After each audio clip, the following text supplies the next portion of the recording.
लीजिए सुनिए प्रेमचंद की लिखी कहानी ग्रहदाह। वाचन समीर गोस्वामी का है। सत्यप्रकाश के जन्मोत्सव में लाला देव प्रकाश ने बहुत रुपए खर्च किए थे। उसका विद्यारंभ संस्कार भी खूब धूमधाम से किया गया। उसके हवा खाने को एक छोटी सी गाड़ी थी। शाम को नौकर उसे टहलाने ले जाता था। एक नौकर उसे पाठशाला पहुंचाने जाता। दिन भर वहीं बैठा रहता और उसे साथ लेकर घर आता। कितना सुशील होनहार बालक था। गोरा मुखड़ा, बड़ी बड़ी आंखें, ऊंचा मस्तक, पतले पतले लाल अधर, भरे हुए पांव। उसे देखकर सहसा मुंह से निकल पड़ता था, भगवान इसे जिला दे, प्रतापी मनुष्य होगा। उसकी बल बुद्धि की प्रखरता पर लोगों को आश्चर्य होता था। नित्य उसके मुख चंद्र पर हंसी खेलती रहती थी। किसी ने उसे हठ करते या रोते नहीं देखा। वर्षा के दिन थे। देव प्रकाश पत्नी को लेकर गंगा जल स्नान करने गए। नदी खूब चढ़ी हुई थी, मानो अनाथ की आंखें हों। उनकी पत्नी निर्मला जल में बैठकर जल क्रीड़ा करने लगी। कभी आगे जाती, कभी पीछे जाती, कभी डुबकी मारती, कभी अंजुलियों से छींटे उड़ाती। देव प्रकाश ने कहा, अच्छा अब निकलो, सर्दी हो जाएगी। निर्मला ने कहा, कहो मैं छाती तक पानी में चली जाऊं। देव प्रकाश, और जो कहीं पैर फिसल जाए। निर्मला, पैर क्या फिसलेगा। ये कहकर वो छाती तक पानी में चली गई। पति ने कहा, अच्छा अब आगे पैर न रखना। किंतु निर्मला के सिर पर मौत खेल रही थी। ये जल क्रीड़ा नहीं, मृत्यु क्रीड़ा थी। उसने एक पग और आगे बढ़ाया और फिसल गई। मुंह से एक चीख निकली। दोनों हाथ सहारे के लिए ऊपर उठे और फिर जलमग्न हो गए। एक पल में प्यासी नदी उसे पी गई। देव प्रकाश खड़े तौलिया से देह पहुंच रहे थे। तुरंत पानी में कूदे। साथ का कहार भी कूदा। दो मल्लाह भी कूदे। सबने डुबकियां मारी टटोला, पर निर्मला का पता न चला। तब डोंगी मंगवाई गई। मल्लाह ने बार बार गोते मारे, पर लाश हाथ न आई। देव प्रकाश शोक में डूबे घर आए। सत्य प्रकाश किसी उपहार की आशा में दौड़ा। पिता ने गोद में उठा लिया और बड़े यत्न करने पर भी अपनी सिसक को न रोक सके। सत्य प्रकाश ने पूछा, अम्मा कहाँ है। देव, बेटा गंगा ने उन्हें न्योता खाने के लिए रोक लिया। सत्य प्रकाश ने उनके मुख की ओर जिज्ञासा के भाव से देखा और आशय समझ गया। अम्मा अम्मा कहकर रोने लगा। मातृहीन बालक संसार का सबसे करुणाजनक प्राणी है। दीन से दीन प्राणियों को भी ईश्वर का आधार होता है, जो उनके हृदय को संभालता है। मातृहीन बालक इस आधार से वंचित होता है। माता ही उनके जीवन का एकमात्र आधार होती है। माता बिना वो पंखहीन पक्षी है। सत्य प्रकाश को एकांत से प्रेम हो गया। अकेला बैठा रहता। वृक्षों में उसे कुछ कुछ सहानुभूति का अज्ञात अनुभव होता था, जो घर के प्राणियों में उसे न मिलती थी। माता का प्रेम था तो सभी प्रेम करते थे। माता का प्रेम उठ गया तो सभी निष्ठुर हो गए। पिता की आंखों में भी वो प्रेम ज्योति न रही। दरिद्र को कौन भिक्षा देता है। 6 महीने बीत गए। सहसा उसे एक दिन मालूम हुआ, मेरी नई माता आने वाली है। दौड़ा पिता के पास गया और पूछा, क्या मेरी नई माता आएगी। पिता ने कहा, हां बेटा, वे आकर तुम्हें प्यार करेंगी। सत्य, क्या मेरी ही मां स्वर्ग से आ जाएगी। देव, हां वही माता आ जाएगी।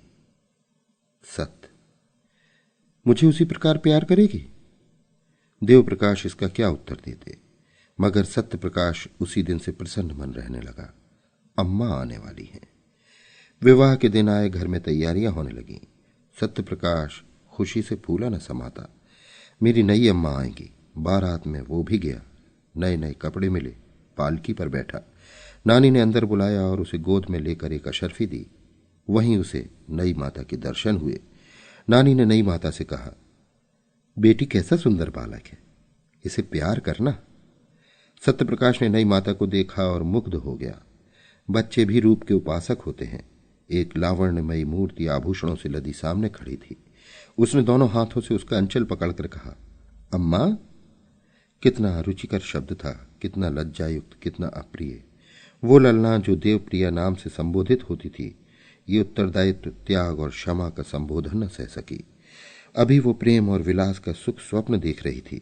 यौवन काल की मदमय वायु तरंगों में आंदोलित हो रही थी। इस शब्द ने उसके स्वप्न को भंग कर दिया। कुछ रुष्ट होकर बोली, मुझे अम्मा मत कहो। सत्यप्रकाश ने विस्मित नेत्रों से देखा। उसका बाल स्वप्न भंग हो गया। आंखें डबडबा गईं। नानी ने कहा, बेटी देखो, लड़के का दिल छोटा हो गया। वो क्या जाने क्या कहना चाहिए। अम्मा कह दिया तो तुम्हें कौन सी चोट लग गई?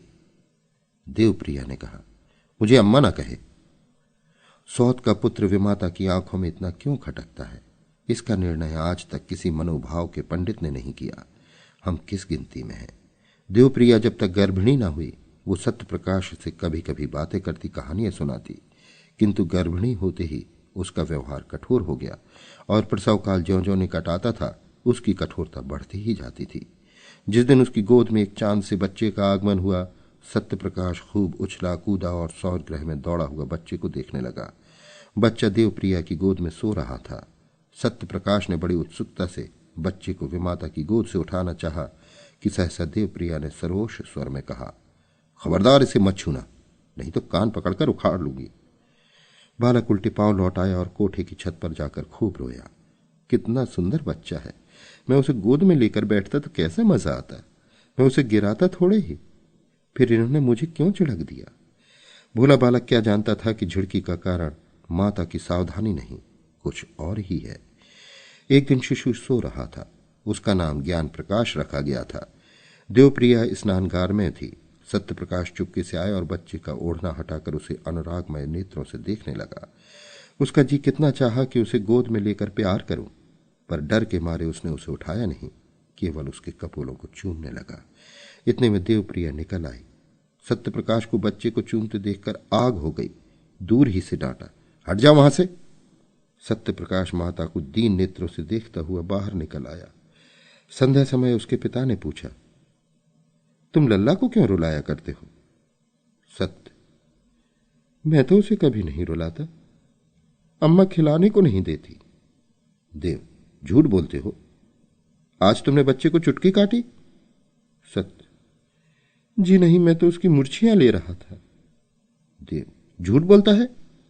सत्य, झूठ नहीं बोलता। देव प्रकाश को क्रोध आ गया। लड़के को 2-3 तमाचे लगाए। पहली बार ये ताड़ना मिली और निरपराध।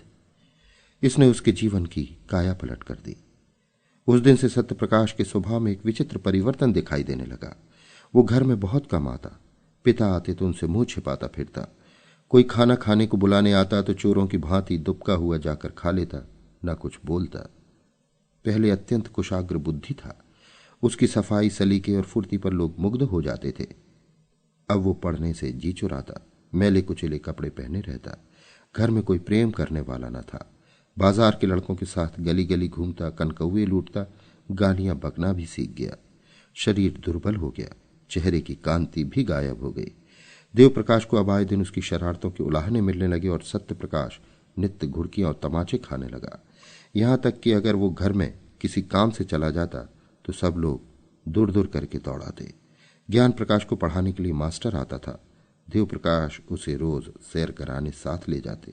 हंसमुख लड़का था। देवप्रिया उसे सत्यप्रकाश के साथ से बचाती रहती थी। दोनों लड़कों में कितना अंतर था। एक साफ सुथरा, सुंदर कपड़े पहने, शील और विनय का पुतला, सच बोलने वाला, देखने वालों के मुंह से अनायास ही दुआ निकल आती थी। दूसरा मैला, नटखट, चोरों की तरह मुंह छिपाए हुए, मुंहफट, बात बात पर गालियां बकने वाला। एक हरा भरा पौधा था, प्रेम से प्लावित, स्नेह से सिंचित। दूसरा सूखा हुआ, टेढ़ा, पल्लवहीन नव वृक्ष था, जिसकी जड़ों को एक मुद्दत से पानी नहीं नसीब हुआ। एक को देखकर पिता की छाती ठंडी होती थी, दूसरे को देखकर देह में आग लग जाती थी। आश्चर्य यह था कि सत्यप्रकाश को अपने छोटे भाई से लेश मात्र भी ईर्ष्या न थी। अगर उसके हृदय में कोई कोमल भाव शेष रह गया था तो वह अपने भाई के प्रति स्नेह था। उस मरुभूमि में यही एक हरियाली थी। ईर्ष्या साम्य भाव की द्योतक है। सत्यप्रकाश अपने भाई को अपने से कहीं ऊंचा, कहीं भाग्यशाली समझता था। उसमें ईर्ष्या का भाव ही लोप हो गया था। घृणा से घृणा उत्पन्न होती है, प्रेम से प्रेम। ज्ञान प्रकाश भी बड़े भाई को चाहता था। कभी कभी उसका पक्ष लेकर अपनी मां से विवाद कर बैठता। कहता, भैया की अचकन फट गई है, आप नई अचकन क्यों नहीं बनवा देती? मां उत्तर देती, उसके लिए वही अचकन अच्छी है। अभी क्या, अभी तो वो नंगा फिरेगा। ज्ञान प्रकाश बहुत चाहता था कि अपने जेब खर्च से बचाकर अपने भाई को दे, पर सत्य प्रकाश कभी इसे स्वीकार न करता था। वास्तव में जितनी देर वो छोटे भाई के साथ रहता, उतनी देर उसे एक शांतिमय आनंद का अनुभव होता। थोड़ी देर के लिए वो सद्भावों के साम्राज्य में विचरने लगता। उसके मुख से कोई भी भद्दी और अप्रिय बात न निकलती। एक क्षण के लिए उसकी सोई हुई आत्मा जाग उठती। एक बार कई दिन तक सत्य प्रकाश मदरसे न गया। पिता ने पूछा, तुम आजकल पढ़ने क्यों नहीं जाते? क्या सोच रखा है कि मैंने तुम्हारी जिंदगी भर का ठेका ले रखा है? सत्य, मेरे ऊपर जुर्माने और फीस के कई रुपए हो गए हैं। जाता हूं तो दरवाजे से निकाल दिया जाता हूं। देव, फीस क्यों बाकी है? तुम तो महीने महीने ले लिया करते हो ना? सत्य, आए दिन चंदे लगा करते हैं, फीस के रुपए चंदे में दिए। देव, और जुर्माना क्यों हुआ? सत्य, फीस न देने के कारण। देव, तुमने चंदा क्यों दिया? सत्य, ज्ञानू ने चंदा दिया तो मैंने भी दिया। देव, तुम ज्ञानू से जलते हो? सत्य, मैं ज्ञानू से क्यों जलने लगा? यहां हम और वो दो हैं, बाहर हम और वो एक समझे जाते हैं। मैं ये नहीं कहना चाहता कि मेरे पास कुछ नहीं है। देव, क्यों कहते शर्म आती है? सत्य, जी हां, आपकी बदनामी होगी। देव, अच्छा, तो आप मेरी मान रक्षा करते हैं। ये क्यों नहीं कहते कि पढ़ना अब तुझे मंजूर नहीं? मेरे पास इतना रुपया नहीं कि तुम्हें एक एक क्लास में 3-3 साल पढ़ाऊं और ऊपर से तुम्हारे खर्च के लिए भी प्रतिमास कुछ दूं। ज्ञान बाबू कितना छोटा है, लेकिन तुमसे एक ही दर्जा नीचे है। तुम इस साल जरूर ही फेल होगे और वो जरूर ही पास होकर अगले साल तुम्हारे साथ हो जाएगा। तब तो तुम्हारे मुंह में कालिख लगेगी। सत्य, विद्या मेरे भाग्य ही में नहीं है। देव, तुम्हारे भाग्य में क्या है? सत्य, भीख मांगना। देव, तो फिर भीख मांगो, मेरे घर से निकल जाओ। देव प्रिया भी आ गई, बोली, शर्माता तो नहीं और बातों का जवाब देता है। ये जली कटी बातें अब मुझसे न सही जाएंगी। मैं खून का घूंट पी पी कर रह जाती हूं। देव प्रकाश, बेहया है, कल से इसका नाम कटवा दूंगा। भीख मांगनी है तो भीख ही मांगे। दूसरे दिन सत्यप्रकाश ने घर से निकलने की तैयारी कर दी। उसकी उम्र अब 16 साल की हो गई थी। इतनी बात सुनने के बाद अब उसे घर में रहना असह्य हो गया। जब हाथ पांव न थे, किशोर अवस्था की असमर्थता थी, तब तक अवहेलना, निरादर, निष्ठुरता, भर्त्सना सब कुछ सहकर घर में रहता था। अब हाथ पांव हो गए थे, उस बंधन में क्यों रहता? आत्माभिमान आशा की भांति बहुत चिरजीवी होता है। गर्मी के दिन थे, दोपहर का समय। घर के सब प्राणी सो रहे थे। सत्य प्रकाश ने अपनी धोती बगल में दबाई, छोटा सा बैग हाथ में लिया और चाहता था कि चुपके से बैठक से निकल जाए कि ज्ञानू आ गया और उसे कहीं जाने को तैयार देखकर बोला, कहाँ जाते हो भैया? सत्य, जाता हूं, कहीं नौकरी करूंगा। ज्ञानू, मैं जाकर अम्मा से कह देता हूं। सत्य, तो फिर मैं तुमसे छिपकर चला जाऊंगा। ज्ञानू, क्यों चले जाओगे? तुम्हें मेरी जरा भी मोहब्बत नहीं? सत्य प्रकाश ने भाई को गले लगाकर कहा, तुम्हें छोड़कर जाने को जी तो नहीं चाहता, लेकिन जहां कोई पूछने वाला नहीं है वहां पड़े रहना बेहयाई है। कहीं 10-5 की नौकरी कर लूंगा और पेट पालता रहूंगा, और किस लायक हूं? ज्ञान, तुमसे अम्मा क्यों इतना चिढ़ती हैं?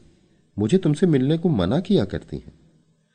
सत्य, मेरे नसीब खोटे हैं और क्या। ज्ञान, तुम लिखने पढ़ने में जी नहीं लगाते? सत्य, लगता ही नहीं, कैसे लगाऊं? जब कोई परवाह नहीं करता तो मैं भी सोचता हूं ये ना होगा, ठोकर खाऊंगा बला से। ज्ञान, मुझे भूल तो न जाओगे? मैं तुम्हारे पास खत लिखा करूंगा, मुझे भी एक बार अपने यहां बुलाना।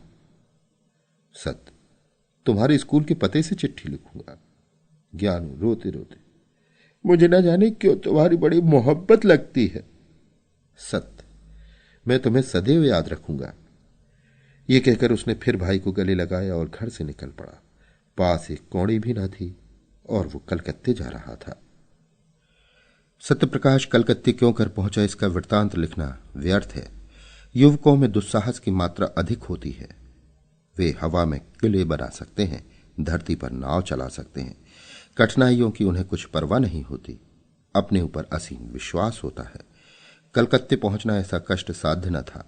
सत्यप्रकाश चतुर युवक था। पहले ही उसने निश्चय कर लिया था कि कलकत्ते में क्या करूंगा, कहां रहूंगा।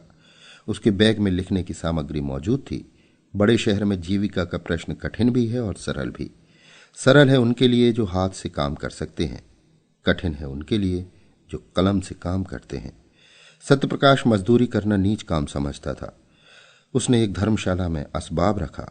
बाद में शहर के मुख्य स्थानों का निरीक्षण करके एक डाकघर के सामने लिखने का सामान लेकर बैठ गया और अनपढ़ मजदूरों की चिट्ठियां, मनी ऑर्डर आदि लिखने का व्यवसाय करने लगा। पहले कई दिन तो उसको इतने पैसे भी न मिले कि पेट भर भोजन करता, लेकिन धीरे धीरे आमदनी बढ़ने लगी। वो मजदूरों से इतने विनय के साथ बातें करता और उनके समाचार इतने विस्तार से लिखता कि बस वे पत्र को सुनकर बहुत प्रसन्न होते। अशिक्षित लोग एक ही बात को 2-2, 3-3 बार लिखते हैं। उनकी दशा ठीक रोगियों की सी होती है जो वैद्य से अपनी व्यथा और वेदना का वृतांत कहते नहीं थकते। सत्यप्रकाश सूत्र को व्याख्या का रूप देकर मजदूरों को मुग्ध कर देता था। एक संतुष्ट होकर जाता तो अपने कई अन्य भाइयों को खोज लाता। एक ही महीने में उसे 1 रुपया रोज मिलने लगा। उसने धर्मशाला से निकलकर शहर से बाहर 5 रुपये महीने पर एक छोटी सी कोठरी ले ली। 1 जून खाता, बर्तन अपने हाथों से धोता, जमीन पर सोता। उसे अपने निर्वासन पर जरा भी खेद और दुख न था। घर के लोगों की कभी याद न आती। वो अपनी दशा पर संतुष्ट था। केवल ज्ञान प्रकाश की प्रेम युक्त बातें न भूलती। अंधकार में यही एक प्रकाश था। विदाई का अंतिम दृश्य आंखों के सामने फिरा करता। जीविका से निश्चिंत होकर उसने ज्ञान प्रकाश को एक पत्र लिखा। उत्तर आया तो उसके आनंद की सीमा न रही। ज्ञान मुझे याद करके रोता है, मेरे पास आना चाहता है। स्वास्थ्य भी अच्छा नहीं है। प्यासे को पानी से जो तृप्ति मिलती है वही तृप्ति इस पत्र से सत्यप्रकाश को हुई। मैं अकेला नहीं हूं, कोई मुझे भी चाहता है, मुझे भी याद करता है। उसी दिन से सत्यप्रकाश को यह चिंता हुई कि ज्ञान के लिए कोई उपहार भेजूं। युवकों को मित्र बहुत जल्द मिल जाते हैं। सत्यप्रकाश की भी कई युवकों से मित्रता हो गई थी। उसके साथ कई बार सिनेमा देखने गया। कई बार बूटी, भंग, शराब, कबाब की भी ठहरी। आईना, तेल, कंघी का शौक भी पैदा हुआ। जो कुछ पाता उड़ा देता। बड़े वेग से नैतिक पतन और शारीरिक विनाश की ओर दौड़ा चला जाता था। इस प्रेम पत्र ने उसके पैर पकड़ लिए। उपहार के प्रयास ने 10 दुर्व्यसनों को तिरोहित करना शुरू किया। सिनेमा का चस्का छूटा। मित्रों को हील हवाले करके टालने लगा। भोजन भी रूखा सूखा करने लगा।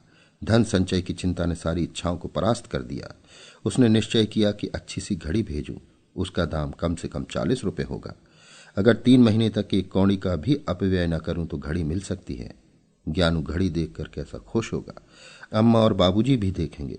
उन्हें मालूम हो जाएगा कि मैं भूखों नहीं मर रहा हूं। किफायत की धुन में वो बहुधा दिया बत्ती न करता। बड़े सवेरे काम करने चला जाता और सारे दिन 2-4 पैसे की मिठाई खाकर काम करता रहता। उसके ग्राहकों की संख्या दिन दूनी होती जाती थी। चिट्ठी पत्री के अतिरिक्त अब उसने तार लिखने का भी अभ्यास कर लिया था। 2 ही महीने में उसके पास 50 रुपये एकत्र हो गए और जब घड़ी के साथ सुनहरी चैन का पार्सल बना, ज्ञानू के नाम भेज दिया, तो उसका चित्त इतना उत्साहित था मानो किसी निसंतान पुरुष के बालक हुआ हो। घर कितना कोमल, पवित्र, मनोहर स्मृतियों को जागृत कर देता है। ये प्रेम का निवास स्थान है। प्रेम ने बहुत तपस्या करके ये वरदान पाया है। किशोरावस्था में घर माता पिता, भाई बहन, सखी सहेली के प्रेम की याद दिलाता है। प्रौढ़ावस्था में गृहिणी और बाल बच्चों के प्रेम की। यही वो लहर है जो मानव जीवन को स्थिर रखता है।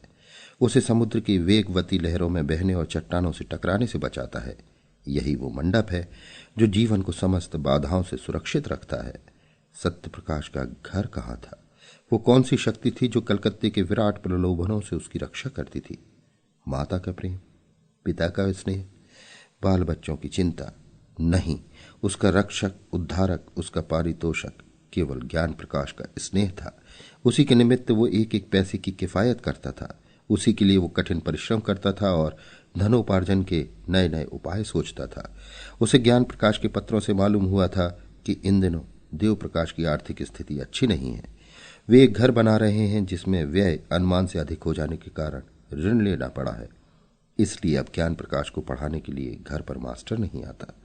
तब से सत्यप्रकाश प्रति मास ज्ञानू के पास कुछ न कुछ अवश्य भेज देता था। वो अब केवल पत्र लेखक न था, लिखने के सामान की एक छोटी सी दुकान भी उसने खोल ली थी। इससे अच्छी आमदनी हो जाती थी। इस तरह 5 वर्ष बीत गए। रसिक मित्रों ने जब देखा कि अब वो हत्थे नहीं चढ़ता तो उसके पास आना जाना छोड़ दिया। संध्या का समय था। देवप्रकाश अपने मकान में बैठे देवप्रिया से ज्ञान प्रकाश के विवाह के संबंध में बातें कर रहे थे। ज्ञानू अब 17 वर्ष का सुंदर युवक था। बाल विवाह के विरोधी होने पर भी देवप्रकाश अब इस शुभ मुहूर्त को न टाल सकते थे, विशेषतः जब कोई महाशय 5,000 रुपया दहेज देने को प्रस्तुत हो। देवप्रकाश: मैं तो तैयार हूं, लेकिन तुम्हारा लड़का भी तो तैयार हो। देवप्रिया: तुम बातचीत पक्की कर लो, वो तैयार हो ही जाएगा। सभी लड़के पहले नहीं करते हैं। देव: ज्ञानू का इनकार केवल संकोच का इनकार नहीं है, वो सिद्धांत का इनकार है। वो साफ साफ कह रहा है कि जब तक भैया का विवाह न होगा मैं अपना विवाह करने पर राजी नहीं हूं। देवप्रिया: उसकी कौन चलावे? वहां कोई रखली होगी, विवाह क्यों करेगा? यहां कोई देखने जाता है। देव झुंझलाकर: रखली होती तो तुम्हारे लड़के को 40 रुपए महीने न भेजता और न वे चीजें ही देता जो पहले महीने से अब तक बराबर देता चला आता है। ना जाने क्यों तुम्हारा मन उसकी ओर से इतना मैला हो गया है। चाहे वो जान निकाल कर भी दे दे, लेकिन तुम न पसीजोगी। देवप्रिया नाराज होकर चली गई। देवप्रकाश उससे यही कहलाना चाहते थे कि सत्यप्रकाश का विवाह करना उचित है, किंतु वो कभी इस प्रसंग को आने ही न देती थी। स्वयं देवप्रकाश की यह हार्दिक इच्छा थी कि पहले बड़े लड़के का विवाह करें, पर उन्होंने भी आज तक सत्यप्रकाश को कोई पत्र नहीं लिखा। पहले इतने दिनों तक चुपचाप रहने के लिए क्षमा मांगी, तब उसे एक बार घर आने का प्रेमाग्रह किया। लिखा: अब मैं कुछ ही दिनों का मेहमान हूं। मेरी अभिलाषा है कि तुम्हारा और तुम्हारे छोटे भाई का विवाह देख लूं। मुझे बहुत दुख होगा यदि तुम मेरा विनय स्वीकार न करोगे। ज्ञान प्रकाश के असमंजस की बात भी लिखी। अंत में इस बात पर जोर दिया कि किसी और विचार से नहीं तो ज्ञानू के प्रेम के नाते ही तुम्हें इस बंधन में पड़ना होगा। सत्यप्रकाश को यह पत्र मिला तो उसे बहुत खेद हुआ। मेरे भ्रातृ स्नेह का यह परिणाम होगा, मुझे न मालूम था। इसके साथ ही उसे ये ईर्ष्यामय आनंद हुआ कि अम्मा और दादा को तो अब तो कुछ मानसिक पीड़ा हो गई। मेरी उन्हें क्या चिंता थी? मैं तो मर भी जाऊं तो भी उनकी आंखों में आंसू न आए। 7 वर्ष हो गए, कभी भूल कर भी पत्र न लिखा कि मरा है या जीता है। अब कुछ चेतावनी मिलेगी। ज्ञान प्रकाश अंत में विवाह करने को राजी तो हो ही जाएगा, लेकिन सहज में नहीं। कुछ न हो तो मुझे तो एक बार अपने इनकार के कारण लिखने का अवसर मिला। ज्ञानू को मुझसे प्रेम है, लेकिन उसके कारण मैं पारिवारिक अन्याय का दोषी न बनूंगा। हमारा पारिवारिक जीवन संपूर्णतः अन्यायमय है। ये कुमति और वैराग्य, क्रूरता और नृशंसता का बीजारोपण करता है। इसी माया में फंसकर मनुष्य अपनी संतान का शत्रु हो जाता है। ना, मैं आंखें देखकर ही मक्खी ना निकलूंगा। मैं ज्ञानू को समझाऊंगा अवश्य। मेरे पास जो कुछ जमा है वो सब उसके विवाह के निमित्त अर्पण भी कर दूंगा। बस इससे ज्यादा मैं और कुछ नहीं कर सकता। अगर ज्ञानू भी अविवाहित रहे तो संसार कौन सूना हो जाएगा। ऐसे पिता का पुत्र क्या वंश परंपरा का पालन न करेगा? क्या उसके जीवन में फिर वही अभिमान न दोहराया जाएगा जिसने मेरा सर्वनाश कर दिया? दूसरे दिन सत्यप्रकाश ने 500 रुपये पिता के पास भेजे और पत्र लिखा कि मेरा हो भाग्य जो आपने मुझे याद किया।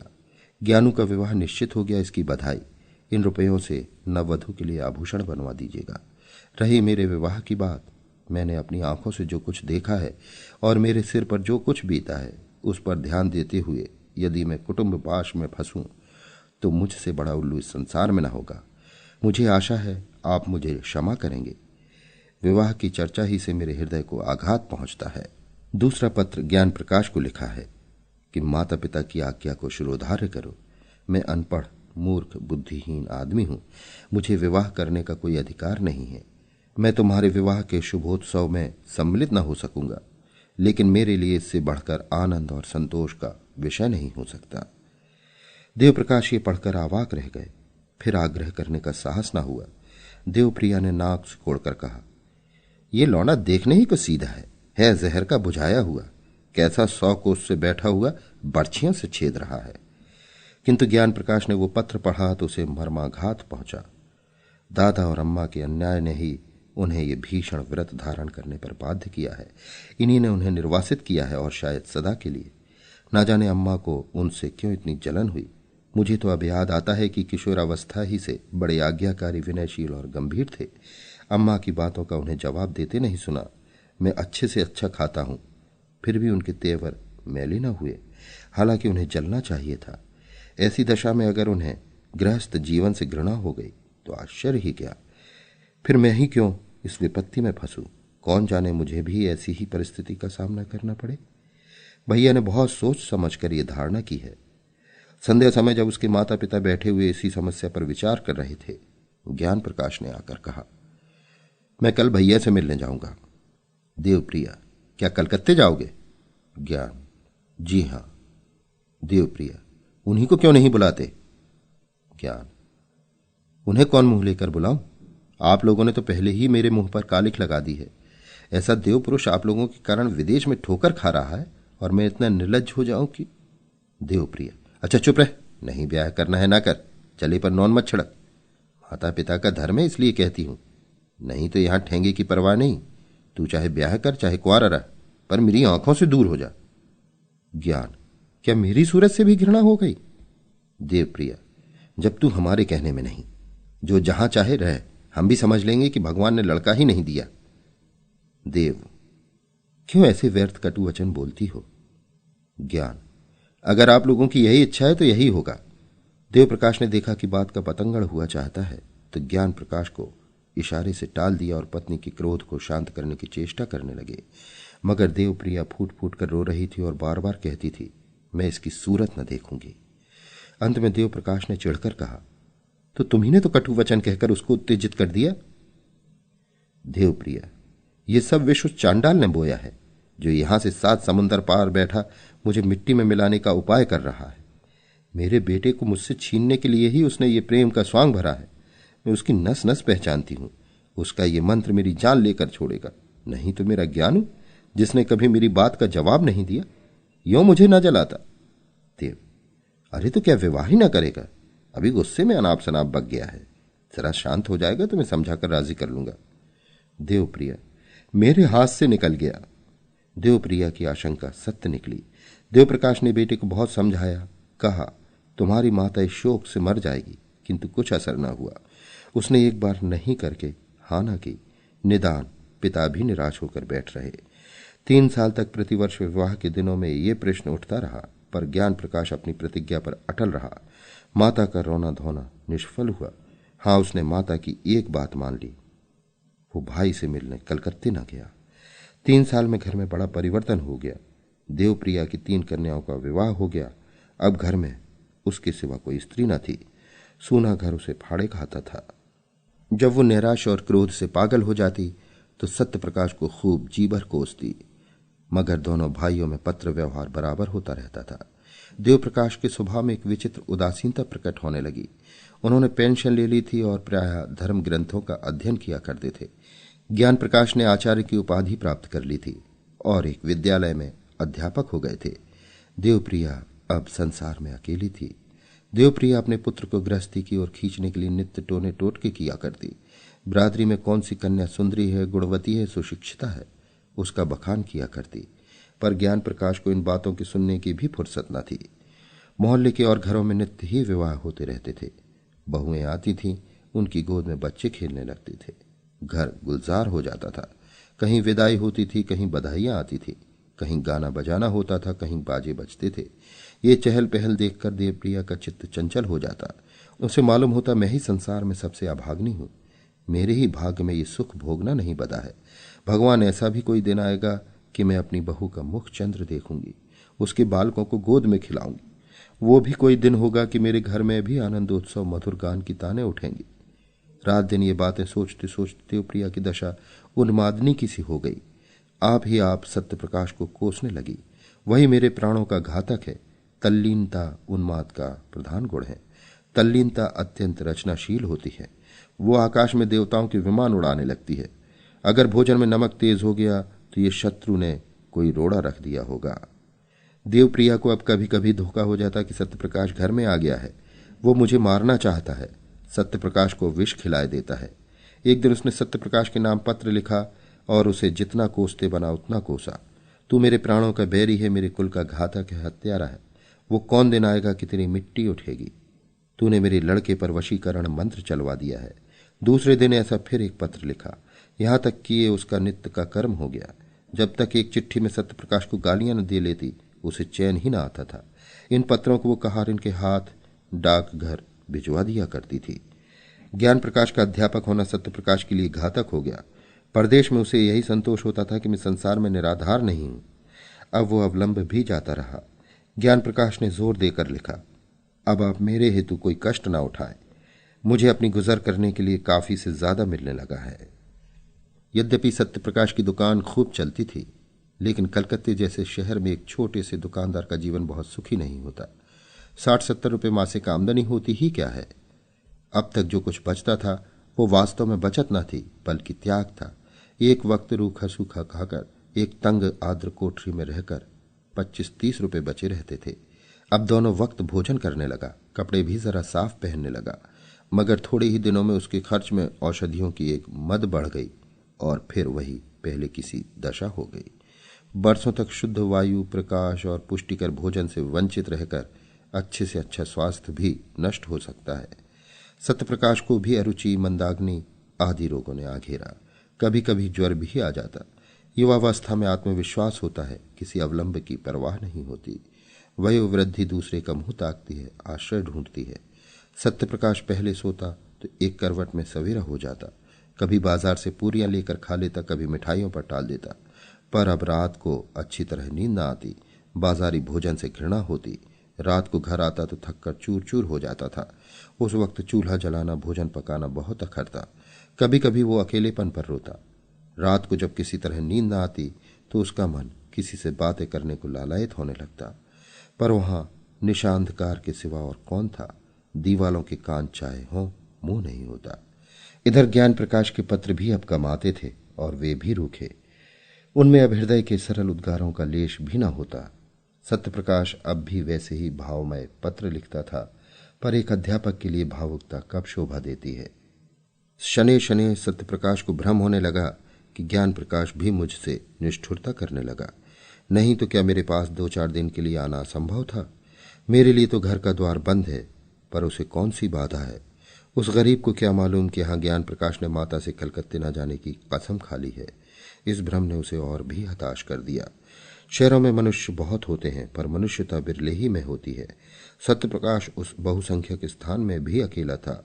उसके मन में अब एक नई आकांक्षा अंकुरित हुई। क्यों न घर लौट चलूं, किसी संगिनी के प्रेम में क्यों न शरण लूं। वो सुख और शांति और कहाँ मिल सकती है। मेरे जीवन के निराशा अंधकार को कौन ज्योति आलोकित कर सकती है। वो इस आवेश को अपनी संपूर्ण विचार शक्ति से रोकता। जिस भांति किसी बालक को घर में रखी हुई मिठाइयों की याद बार बार खेल से घर खींच लाती है, उसी तरह उसका चित्त भी बार बार उन्हीं मधुर चिंताओं में मग्न हो जाता था। वो सोचता, मुझे विधाता ने सब सुख से वंचित कर दिया है, नहीं तो मेरी दशा ऐसी हीन क्यों होती। मुझे ईश्वर ने बुद्धि न दी थी क्या मैं श्रम से जी चुराता था। अगर बालपन ही में मेरे उत्साह और अभिरुचि पर तुषार न पड़ गया होता, मेरी बुद्धि शक्तियों का गला न घोंट दिया गया होता, तो मैं आज आदमी होता, पेट पालने के लिए इस विदेश में न पड़ा रहता। नहीं, मैं अपने ऊपर ये अत्याचार न करूंगा। महीनों तक सत्यप्रकाश के मन और बुद्धि में ये संग्राम होता रहा। एक दिन वो दुकान से आकर चूल्हा जलाने जा रहा था कि डाकिये ने पुकारा। ज्ञान प्रकाश के सिवा उसके पास और किसी के पत्र न आते थे। आज ही उसका पत्र आ चुका था। ये दूसरा पत्र क्यों? किसी अनिष्ट की आशंका हुई। पत्र लेकर पढ़ने लगा। एक क्षण में पत्र उसके हाथ से छूटकर गिर पड़ा और वो सिर थामकर बैठ गया कि जमीन पर न गिर पड़े। ये देवप्रिया की विषयुक्त लेखनी से निकला हुआ जहर का प्याला था, जिसने एक पल में संज्ञाहीन कर दिया। उसकी सारी मर्मातक व्यथा, क्रोध, नैराश, कृतघ्नता, ग्लानि केवल एक ठंडी सांस में समाप्त हो गई। वो जानकर चारपाई पर लेटा रहा। मानसिक व्यथा आग से पानी हो गई। हाँ, ये सारे जीवन को मिट्टी में मिलाने के लिए ही प्रेम का स्वांग भर रहा हूं। भगवान, तुम ही साक्षी हो। दूसरे दिन फिर देवप्रिया का पत्र पहुंचा। सत्यप्रकाश ने लेकर उसे फाड़ डाला। पढ़ने की हिम्मत न पड़ी।